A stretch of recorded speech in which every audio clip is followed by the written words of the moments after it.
Bueno, ¿qué tal? En esta clase vamos a tratar el concepto de desarrollo local. Volviendo siempre a nuestra primera clase, tenemos que tener en cuenta cuál fue el origen de la ciudad. Y no solo cuál fue el origen de la ciudad, sino que en el capitalismo en particular fueron conformándose los estados nacionales. Por lo tanto, por lo tanto, desde el comienzo, las ciudades son una derivación, como vimos, de la producción agropecuaria, y las ciudades empiezan directamente, o sea, la organización social comienza formándose ciudades. Lo que vimos es que a partir del desarrollo del capitalismo y la conformación de los estados nacionales con sus mercados internos, las ciudades quedan subsumidas en un nuevo sistema que es el Estado Nacional. Y de alguna manera comienzan a ser órganos de este Estado Nacional.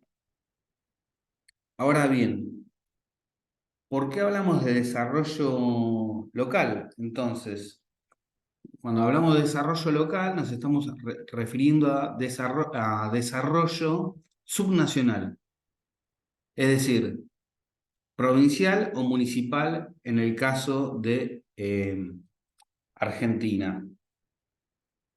En principio podemos decir que existe un problema de desarrollo local cuando no pueden generarse puestos de trabajo suficientes o existe una marcada insuficiencia salarial para la población económicamente activa de ese espacio geográfico.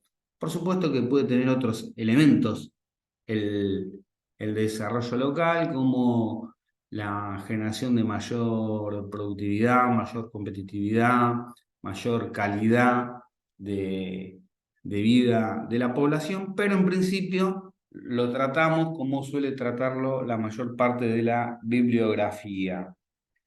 Entonces, de alguna manera esto tiene que ver cuando las actividades económicamente viables en la zona no pueden generar esas condiciones de nivel de empleo, nivel de salario.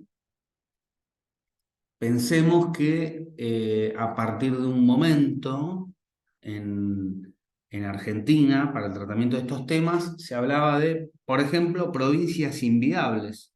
Sí, había provincias inviables porque no generaban actividades productivas que dieran empleo a la mayor parte de la población, y como muchas de las provincias en Argentina, el trabajo estaba basado fundamentalmente en trabajo público, trabajo del Estado, y se entendía se entendía desde el gobierno, con un enfoque bien neoliberal, se decía que esas empresas, esas provincias eran inviables.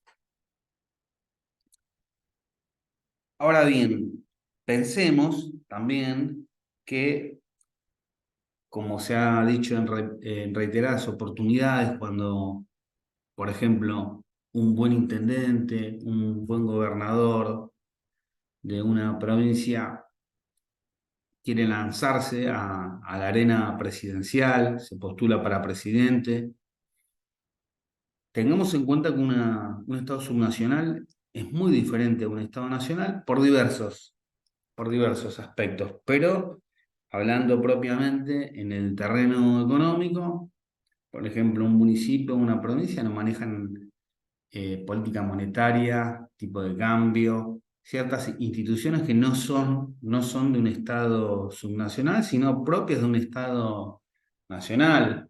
No, fenómenos como el de la seguridad, por otro lado, fenómenos como las relaciones internacionales, etcétera, etcétera, etcétera. Es decir, eh, es un Estado, pero cuyos atributos son menores, no tiene tantos atributos como el desarrollo nacional, los estados nacionales. Entonces, Veamos, por ejemplo, que si una, una provincia, para una provincia, por ejemplo, se habla mucho de economías regionales. Si para una provincia es mejor un tipo de cambio, por ejemplo, para la zona vitivinícola, hace poco, como se fueron diversificando un poco los tipos de cambio, se ha llegado a hablar de dólar Malbec, hemos hablado de dólar soja. Entonces, si para una provincia, por ejemplo, es mejor un tipo de cambio nominal que otro, la provincia no puede imponerlo. Tiene que realizar diversas tratativas con el Estado Nacional. Y hay que ver si para el Estado Nacional eso es lo mejor en tal o cual momento. Por otro lado, las regiones tienen una doble condición de viabilidad. Se dice muchas veces, insisto, que el país tenga una ventaja comparativa a nivel internacional, por ejemplo, la extensión, la fertilidad de la tierra, o que la región del país tenga una ventaja absoluta a nivel eh, nacional. Por ejemplo, la calidad de la tierra en la zona pampeana, que permite una alta productividad en la producción de soja, es muy diferente a la de Tierra del Fuego. ¿Por qué es importante tener en cuenta algunas de las cuestiones que suelen recomendarse a estos efectos? Porque eso muchas veces se toma como si fuera un dogma para el desarrollo local y eso muchas veces puede derivar en que una provincia es inviable. Entonces el razonamiento es, no, mejor eso que se autonomice. Esto que les comentaba de los fenómenos de regionalización en la década de los 90, por ejemplo, llevaba a que haya zonas, se hablaba de que haya zonas, por ejemplo, las zonas hidrocarburíferas del sur, como como tienen un potencial importante, bueno, esas son zonas viables. Mientras tanto, Formosa es una zona inviable. Eh, Pensemos lo siguiente también en relación a los entornos metropolitanos, que derivan eh, en otras dimensiones, en otros aspectos de lo que es de un entorno metropolitano. Justo con la clase relacionada con género, apareció un tema, el cordobazo, Córdoba, zona pampeana, o sea, dijimos, una de las provincias que eh, tiene un campo abundante y fértil, de los mejores del mundo, pero también tiene una zona muy importante industrial, un cordón industrial muy, muy importante. Bueno, pensemos lo que significa estas características, por ejemplo, en cuanto al peso que puede tener en la nación, grados de autonomía relativa, tanto por la recaudación de impuestos como por el intento de discusiones a- a- con el conjunto de las provincias y a nivel nacional. Les quiero comentar algunos otros ejemplos que tienen mucha relación con el desarrollo local o no. Dos casos, Cutralcó y Plaza Huíncul, Neuquén, Tartagal y Mosconi, Salta. Fueron zonas muy recordadas en los años 90 porque en ellas surgieron piquetes y eh, luchas muy importantes para, para ese entonces. ¿Y por qué se producen ahí? ¿Por qué se producen ahí? Bueno, se producen ahí porque estas eran zonas hidrocarburíferas donde el fenómeno de las privatizaciones las había dejado prácticamente sin trabajo, porque ese era el trabajo principal, la fuente de empleo principal para, para esos lugares. ¿Qué pasó? De repente, al ocurrir ese fenómeno de ausencia de esa de YPF, comienza a haber un mare magnum de desempleados, por lo tanto, todo lo que implica a nivel pobreza y, por supuesto, esto va a incidir en la educación, con hambre no se puede estudiar, etcétera. Fíjense qué importante, a partir de prácticamente una actividad casi única en esas zonas, cómo reconfigura la zona. Qué importante tener un grado de diversificación en una zona.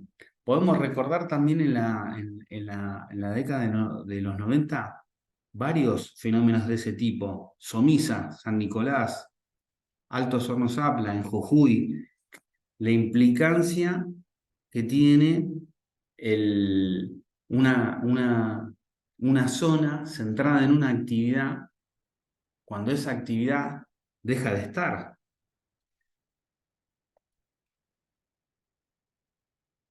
Si bien son, son fenómenos que cada tanto se han dado, fijémonos con qué crudeza aparece el tema de Jujuy y el litio. De repente, el litio comienza a ser un insumo cada vez más relevante. Jujuy, más allá de estar en Argentina, se encuentra propiamente dentro de un triángulo de litio, si se quiere, por zona geográfica, independientemente del Estado Nacional, y comienza a tener una relevancia singular que antes no tenía, y en este caso, más que empleo o no empleo, implica que para asegurar de alguna manera la extracción, la explotación del litio, se readecúen leyes o mandas constitucionales de manera tal de asegurar esa extracción, desplazando a muchos sectores sociales. Hay que ver después qué reditúa eso para Jujuy, para Argentina, dependiendo las condiciones, pero llamo la atención sobre esto, un insumo, una zona, una industria y cómo modela eso, sobre todo al haber un grado bajo relativo de diversificación, o por el contrario, que habiendo un grado relativamente importante de diversificación de actividades, se concentre en una actividad. Vale lo mismo también para Neuquén, vuelve Neuquén, para todo lo que es Vaca Muerta. Toda esa zona comienza a tener un, una nueva configuración, incluso a nivel internacional, si se entiende que Vaca Muerta es la segunda reserva de, de energía no convencional del mundo. Y además, con todas las implicancias que puede tener desde el punto de vista ecológico y para la población. Quizás inicialmente no se pone contento la población de allí porque todo ese movimiento puede generar empleo, nuevos servicios o incremento de los mismos, pero también tiene sus complejidades. ¿Cuál debería ser la relación del desarrollo local con el desarrollo nacional?